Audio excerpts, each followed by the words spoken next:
네, 안녕하세요. 영어로 가르치는 강사입니다. 반갑습니다. 네, 오늘 그 추운 날씨에 이렇게 와주셔서 감사드리고요. 와주신 만큼 최대한 의미 있는 시간 만들어 보도록 노력하겠습니다. 어머님들 오늘 보시는 자료 중에 그 프린트된 자료가 있을 거예요. 중철로 돼 있는 그거 한 장 넘겨보시면 제 자기 소개란이 있거든요. 그래서 먼저 소개부터 하고 좀 진행하도록 하겠습니다. 여기 보시면 제 간단한 양력이 나와 있고요.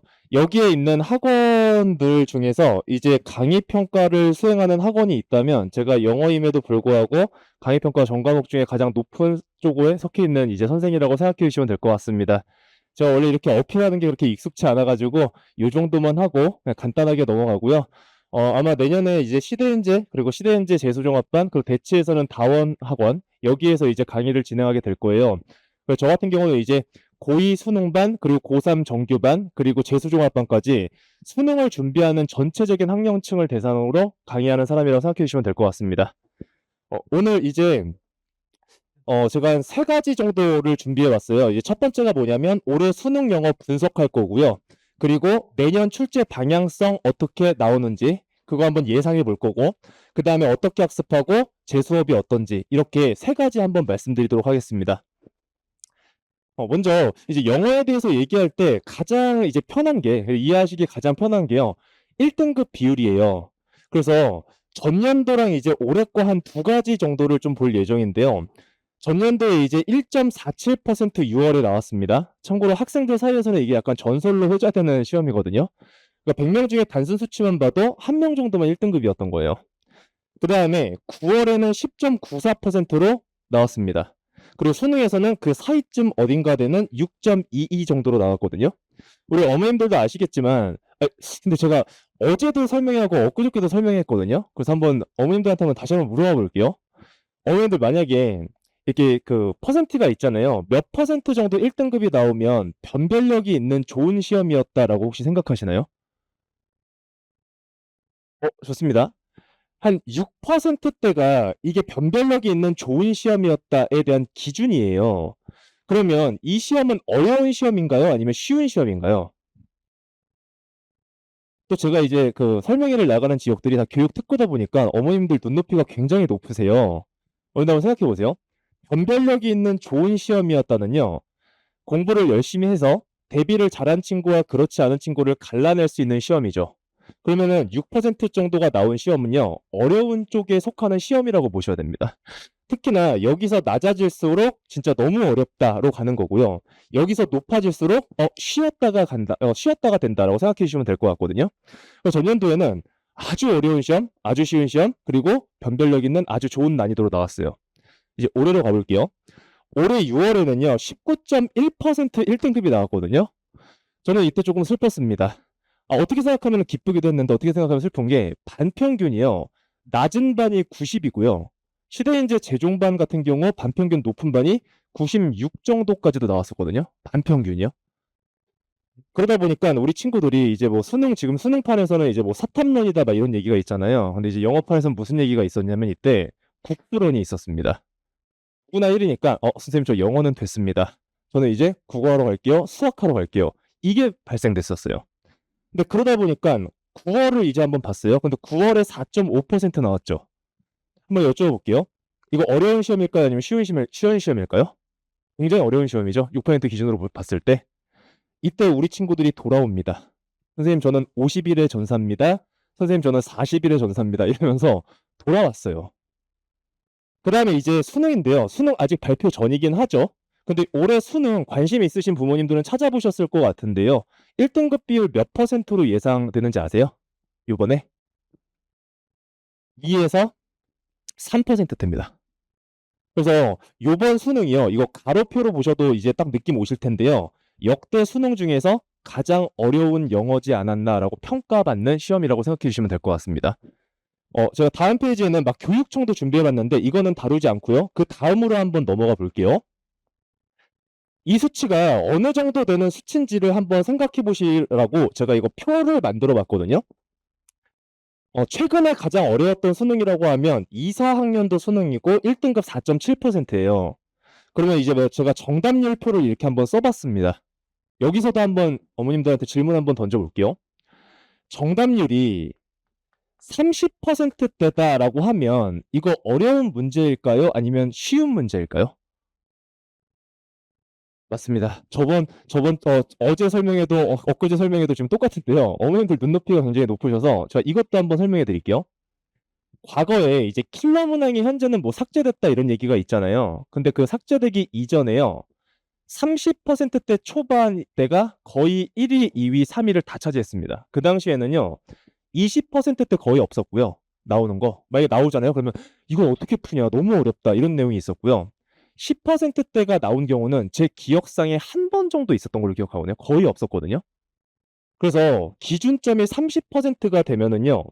영어를 굉장히 안정적으로 성적을 받아왔던 친구도 까딱 잘못 생각하면 충분히 틀릴 수 있는 정도의 난이도의 문제라고 보셔야 됩니다. 그런 문제가요. 24학년도 수능에 6문제 나왔거든요. 이거 2점짜리만 계산해도 2등급이죠. 다 틀렸다고 하면. 근데 1위부터 4위까지가 3점이었습니다.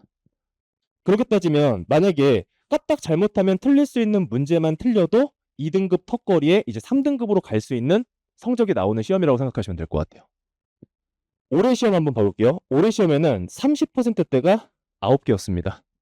단순히 2점 정도로만 봐도 2등급 턱걸이죠. 그리고 3점짜리 반드시 포함되어 있을 거 아니에요. 그래서 이번 시험에는요. 아마 아직 통계가 나오지 않았지만 3등급 받는 친구들도 굉장히 많은 시험이었다라고 생각해 주시면 될 것 같아요. 그러면 이렇게 어려운 시험인데 이렇게 냈을 때 이제 분위기가 어떠냐라는 건데요. 과거에 혹시 그 어머님들 중에 관심 있으신 분들은 전년도 수능, 전전년도 수능 아니면 평가원 모의고사를 봤을 때 항상 출제위원장님께서 인터뷰를 하세요. 그러면은 예전에 6월 모의고사 1%대가 나오거나 아니면 수능에서 4%대 정도가 나오잖아요. 그럼 인터뷰할 때 이렇게 얘기하세요. 아, 절대평가 취지에 약간 부합하지 못했던 것 같다. 이런 식으로 얘기를 해요. 그러면 그 말은 뭡니까? 생각보다 너무 어렵게 낸 것 같다. 다음에는 절대평가 취지에 맞게 조정을 하겠다라는 얘기거든요. 근데 올해 수능 끝나고 기사 한번 찾아보셨었나요? 이거? 올해 수능 끝나고 출제위원장님이 발표를 하셨는데 인터뷰를 하셨는데요. 제가 이거 보고 조금 놀랐습니다. 밑줄 친 부분만 한번 읽어볼게요.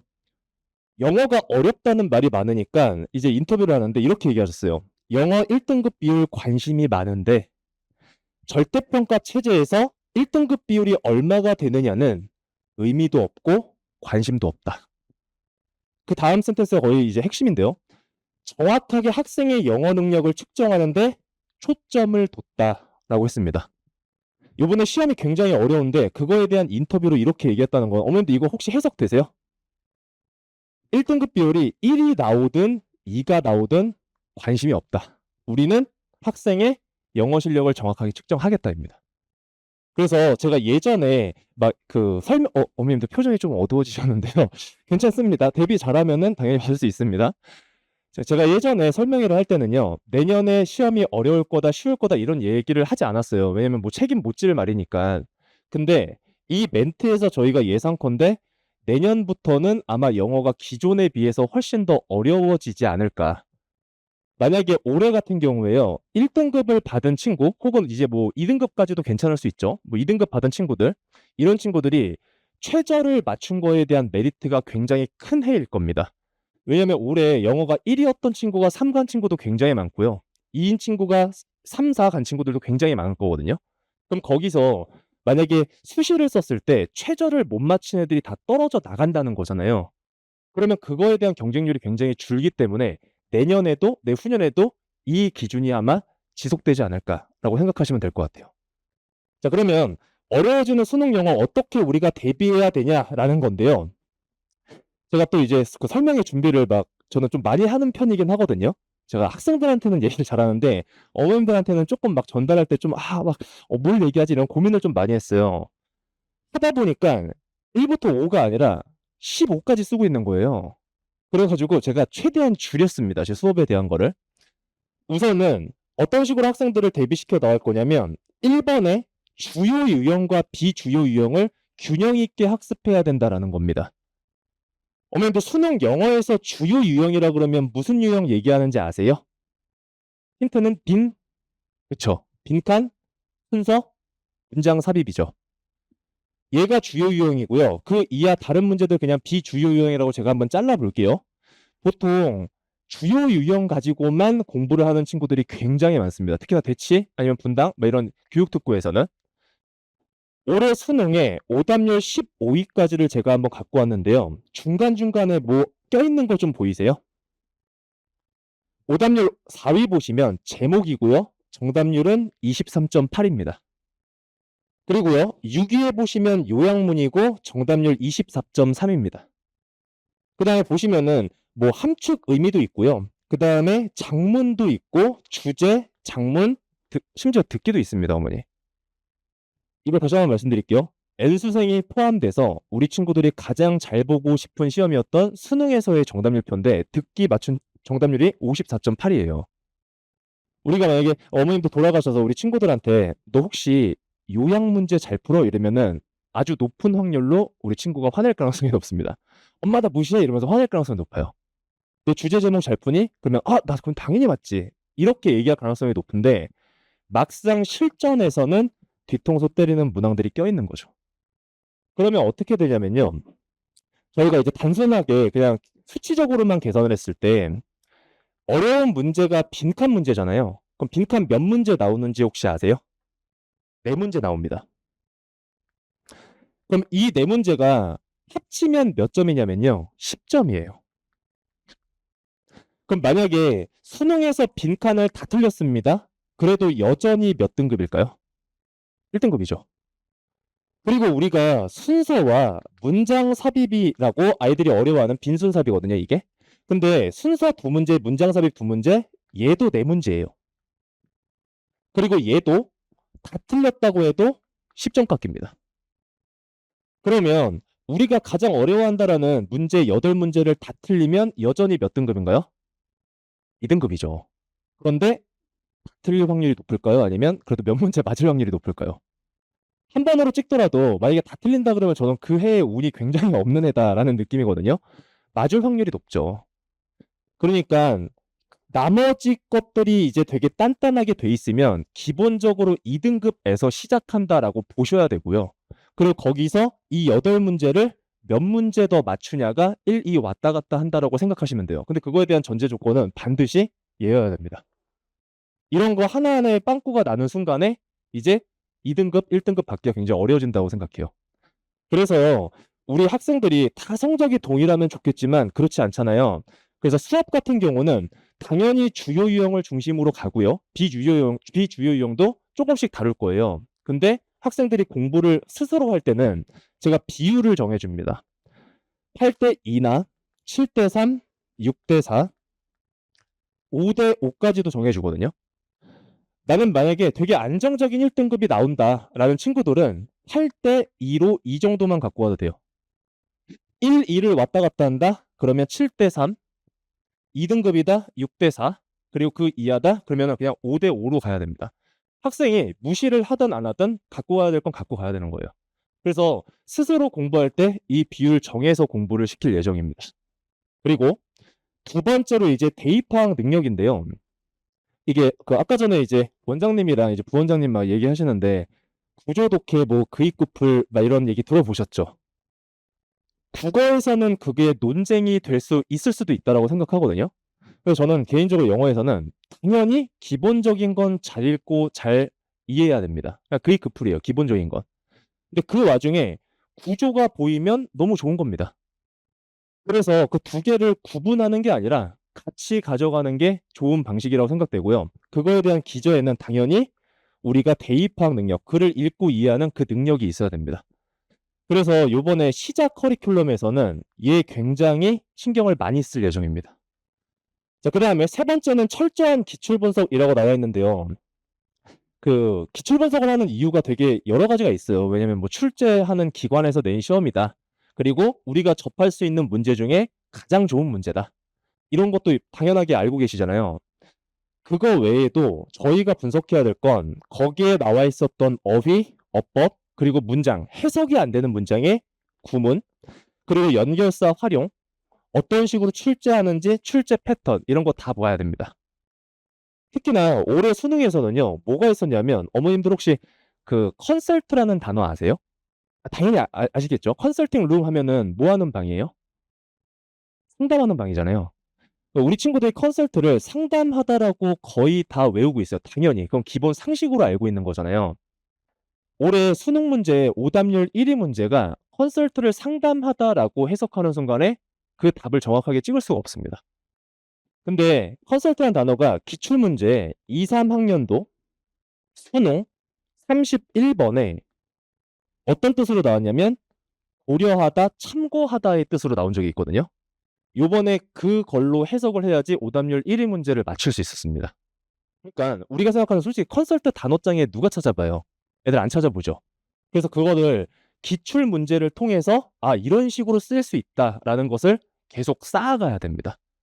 그래서 기출 문제 굉장히 중요하고요. 이 기출 문제를 분석하는 것 자체가 시간이 되게 오래 걸리는 과정이기 때문에 그리고 스스로 하기가 굉장히 힘들 수가 있거든요. 그래서 그거 수업 시간에 같이 나간다고 보시면 됩니다. 지문과 선지가 4 번인데 어머님들 이제 최근에 "선지가 어렵다."라는 거 들어보셨잖아요. 올해 수능은요. 지문도 꽤 어려웠습니다. 당연히 난이도를 조정하고 싶으니깐 쉬운 측면을 낼 수는 없잖아요. 그래서 이제는 '얘도 좀 올라갔다.'라고 생각하셔야 돼요. 그래서 어려운 지문 어떻게 읽어야 되는지가 반드시 선행돼야 되고요. 그리고 그걸 바탕으로 선지를 어떻게 부셔 봐야 되는지. 그러니까 저는 이거를 애들한테 매크로하게 봐야 되고 마이크로하게 봐야 된다 이렇게 얘기하거든요. 그거 두 개를 다 의식적으로 보는 걸 좀 연습을 해야 될 것 같습니다. 자 이제 마지막 5 번인데요. 학습 루틴. 제가 아까 전에 어머님한테 말씀드렸죠.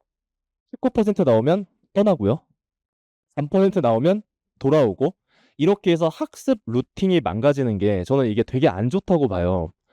솔직히 막 1년 내내 1 받다가도 수능 때 2, 3 으로 떨어지는 친구들이 있는 반면에 1년 내내 1을 못 받다가도 수능에 1 나오는 친구들이 있거든요. 어머님들 보시는 자료에 보면 제 수강 후기 같은 거 보시면 거기 다 써 있을 거예요.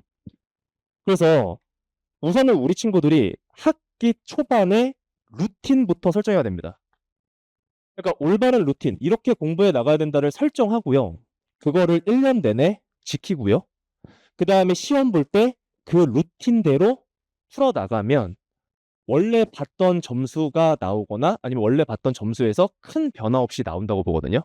그래서 이거를 설정하는 기간이라고 생각해 주시면 될 것 같습니다. 제가 그 어머님들 보시는 자료에는 막 공부 1 등급, 2 등급, 3 등급 이런 친구들 어떻게 공부해라 이런 것도 써 드렸어요. 근데 이거는 그냥 다 읽어 드리지 않고 넘어가고요. 만약에 이런 식으로 해 나간다 그러면 제가 이거 몇 개만 그냥 PPT 만들어 봤는데 그 4월 모의고사의 4 등급이에요. 4 월이라서 4 등급이었고 농담입니다. 예.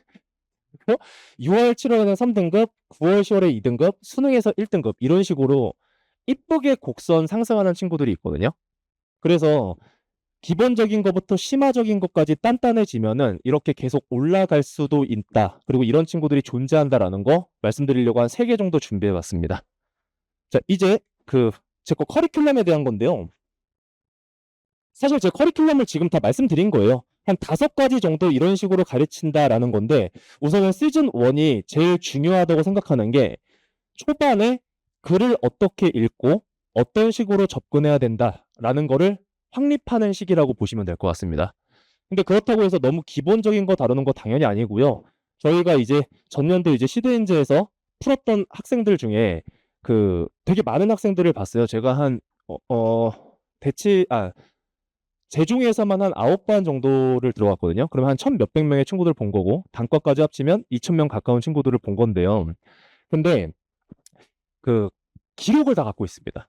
이 문제는 어느 정도 정답률이 나오고 이 문제는 어느 정도 정답률이 나오고 그래서 그런 것들을 비율 조정을 해서 많이 틀리는 문제, 적당히 틀리는 문제 이거를 조합해서 애들에게 가기 때문에 기본적인 독해 능력을 형성하는 시기라 하더라도 완전히 수준이 낮진 않습니다. 중간중간에 빵빵 터뜨릴 문제들이 들어가 있거든요.